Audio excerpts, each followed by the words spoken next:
Welcome back, warriors, to another blood-gushing and soul-crushing entry in the worst fighting game, the never-ending Kumite to find the vilest of the vile when it comes to the mighty Button Basher. With that now said, please take a moment to turn your gaze to the glorious visage of our new champion. Look upon him and awe. Okay, that's enough.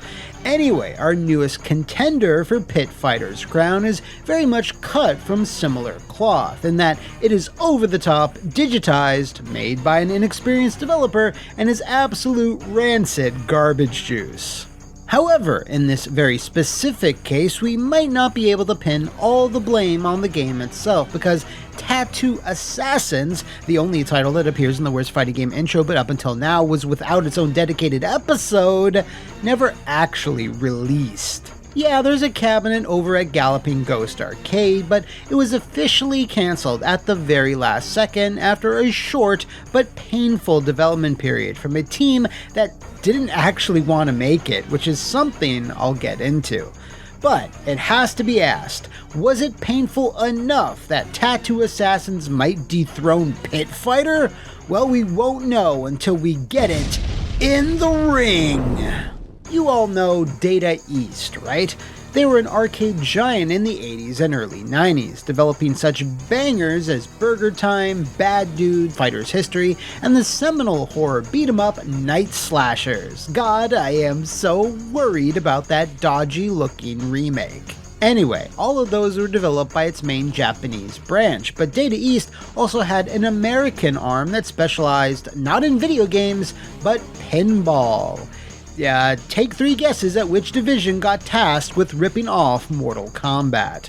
Yes, a team of young pinball designers suddenly found themselves having to make something that they had no business making, in the hopes to grab their own piece of the bloody, violent video game pie.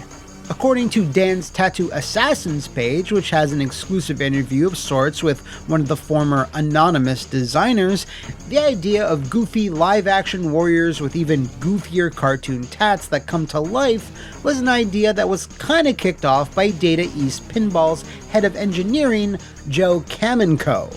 Joe had become friends with Bob Gale, the screenwriter of Back to the Future, when Data East produced the official Back to the Future pinball table, and Bob happened to give him a peek of an upcoming story idea he had hoped to turn into a film, a martial arts adventure filled with mystical tattoo ink, a lineup of corny warriors, and of course, a big dumb bad guy.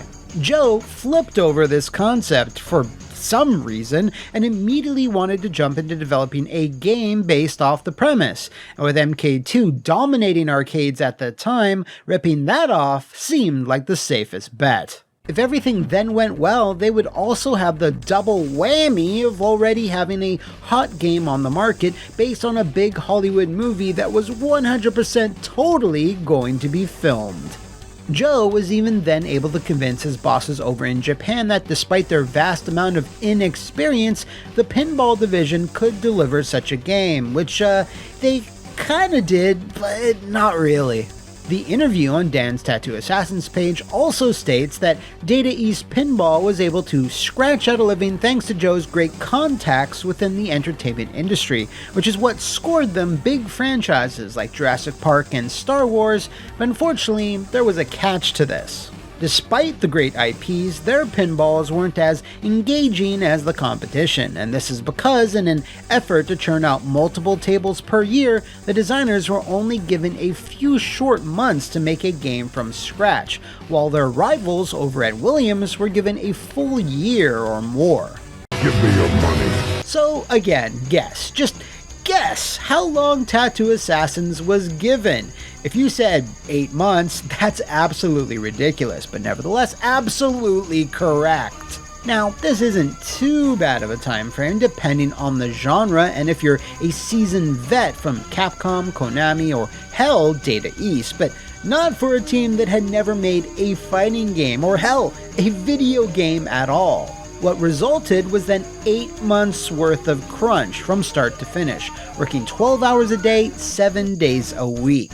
The former developer did mention that Data East paid for each and every takeout meal they ate during this time, but that was more of a tactic to make sure they were kept in the studio, rather than taking hour-long lunch breaks elsewhere.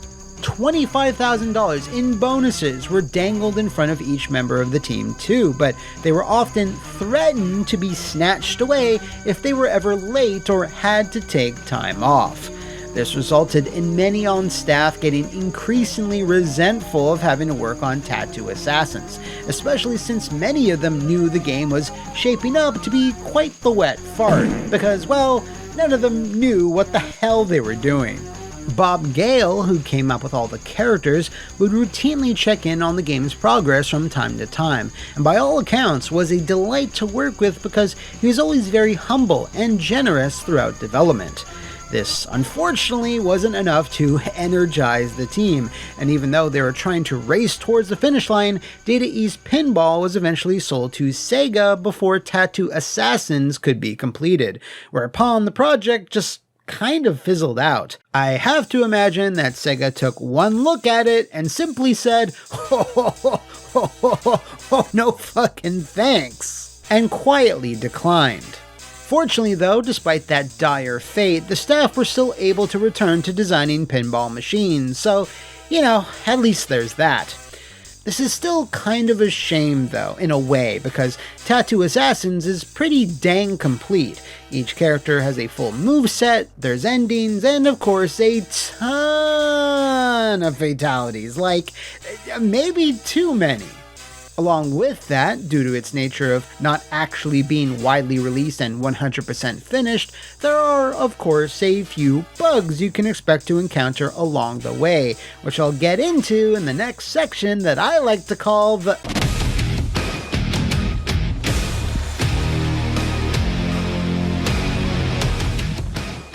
So, listen. If I want to even approach being fair here, I can't really criticize any actual glitches or things that were clearly not intended to be in the final game. I can note them and point them out to you and maybe laugh a little bit, but nothing more than that. Thankfully, Tattoo Assassin's most egregious technical issues come in the form of audio, specifically voice samples, in that they're unhinged as all hell. You'll hear taunts from characters that aren't even on the screen, voices from female characters being attributed to the male ones, the context often being wrong, and you'll even get the odd corrupted soundbite every so often. Luke.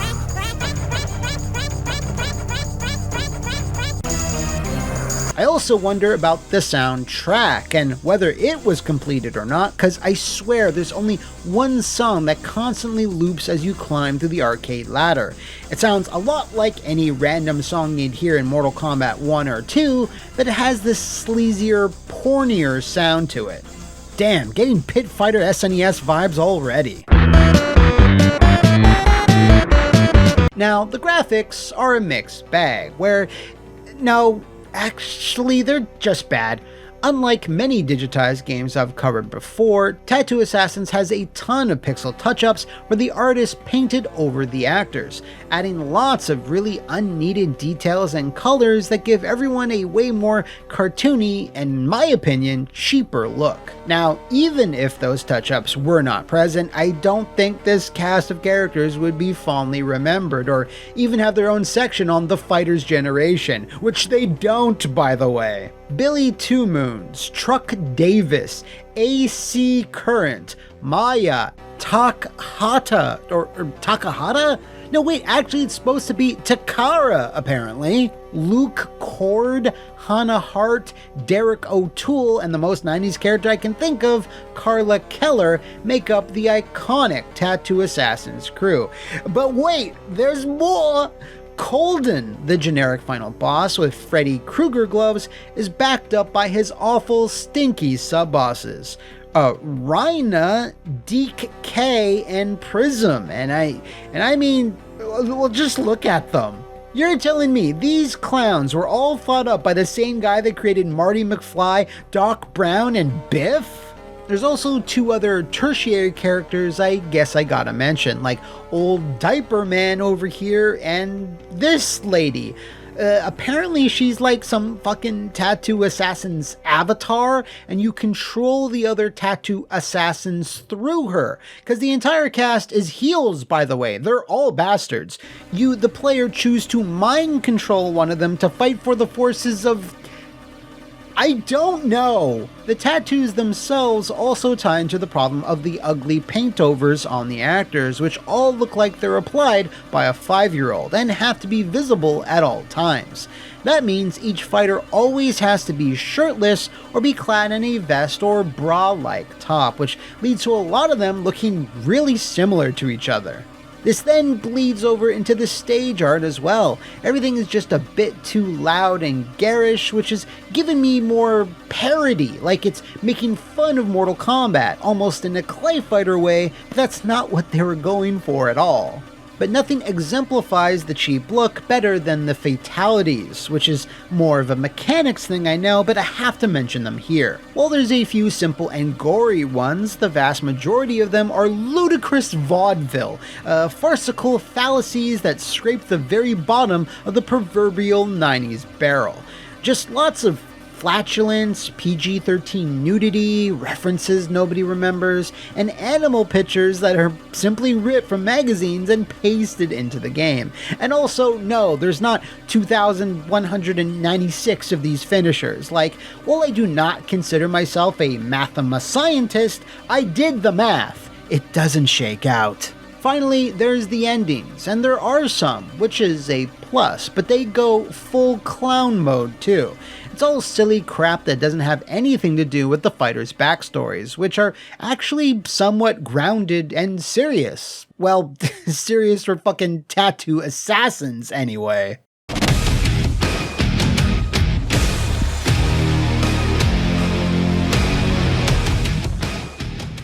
Ever play Mortal Kombat? Yeah, guess what? That's tattoo assassins.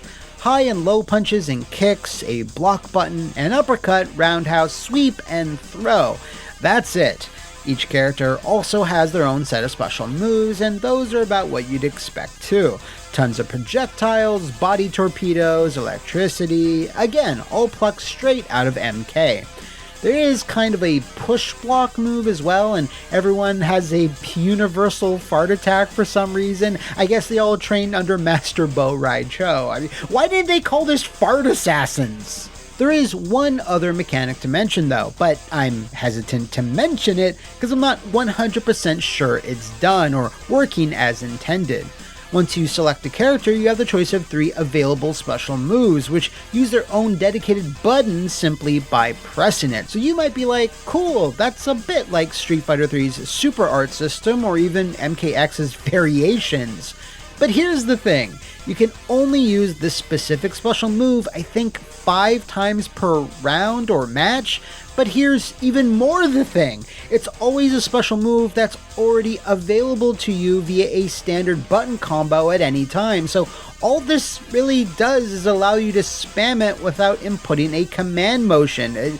I think this is why this mechanic is not done maybe, because the system makes no sense. Maybe those special moves were originally going to be exclusive to the selection process, or it was going to power them up with more damage, hits, or armor. I can't really tell. As it is, it's not bad or anything, just pointless. Now, Tattoo Assassin's not finished nature may have resulted in its only real positive aspect, which is its completely insane combo system. Characters can do some wild shit. TODs, lots of juggling, crazy cross-ups. There was absolutely no care taken whatsoever to make a balanced, solid fighting system. And in this case, that's a good thing. You can just do whatever, mash buttons to your heart's content, and some fun stuff can and will happen, unlike Kasumi Ninja or Expect No Mercy. This goes for the Fatalities too. You can literally press random button commands and a fatality will trigger, which I feel is the only other thing it has going for it. Again, none of them are super good, but I do get a sensible chuckle out of Derek, the skeleton-loving rocker, summoning Spinal to kill you. Hey, I'm Derek, it's me, Derek! But as goofy as all that is, the game's very loose design, unfortunately, or fortunately, if you're rooting for Tattoo Assassins to become our new champion, results in a very specific issue that drags the whole thing down, which I'll gladly tell you about in the...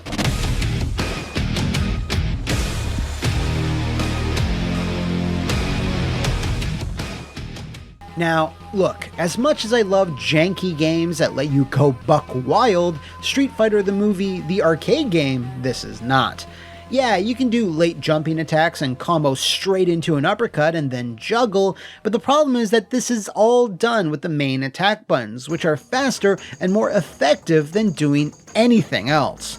Tattoo Assassins has a weird sense of speed that's all over the place, just jumping and pressing buttons as fast as all hell, but the vast majority of special moves have tons of startup animation or just aren't very effective. After a few matches, you're gonna start to see that the easiest path to victory is just spamming the same normals or uppercuts again and again. This is made worse when fighting the CPU, which, let's be honest, is the main thing you're gonna be doing, because just try getting someone to challenge you to a first to 10 in Tattoo Assassins. But yeah, the CPU is generally super easy to dunk on, and since this is an arcade-only release, there's not much you can do to change that.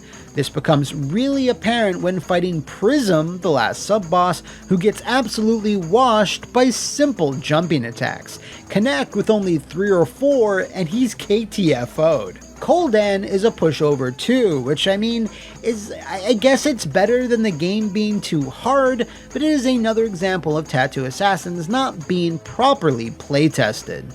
So yeah, if you decide to start playing this for whatever reason you may have, you might think, oh, this is bad, but it's good bad. Put a little bit more time into it past that honeymoon stage, and it sadly de-evolves into something far less fun. After a while, you start to get bored and just want to see a few more fatalities before you've had enough. Oh, and speaking of having had enough, this is a hard one to play, so I can tell you that for free. Everything about it is so stupid, having one of the worst, most unappealing cast of characters I've seen in quite a while, along with the lame story, repetitive music, and useless mechanics and special moves.